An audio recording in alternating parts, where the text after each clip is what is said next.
आज भारत में जाति समस्या के एक दिलचस्प मोड़ ले लिया है, क्योंकि इस अप्राकृतिक विधान को तिलांजलि देने के लिए सतत प्रयत्न हो रहे हैं।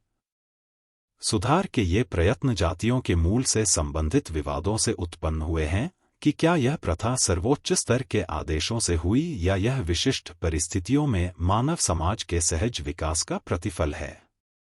जो व्यक्ति बाद के विचार के पक्षधर हैं, मुझे आशा है कि उन्हें इस प्रबंध से कुछ विचार सामग्री मिलेगी।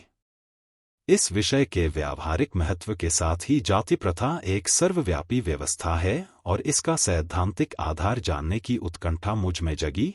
उसी के परिणामस्वरूप मैंने अपने विचार आप लोगों के सम्मुख उपस्थित किए, जिन्हें मैं सार्थक मानता हूं, और वे बातें आपके समक्ष रखीं जिन पर यह व्यवस्था टिकी है। मैं इतना हठधर्मी भी नहीं हूं कि यह सोचूं कि मेरा कथन ब्रह्मा वाक्य है या इस विचार विमर्श में योगदान से बढ़कर कुछ है।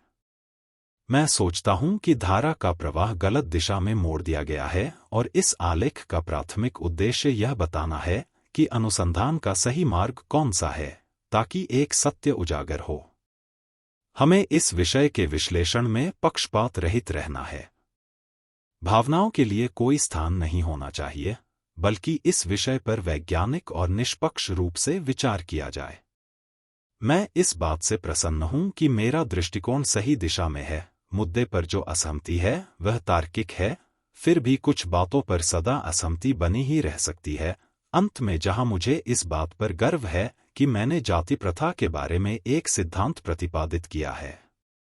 यदि यह आधारहीन लगेगा तो मैं इसे तिलांजलि दे दूंगा।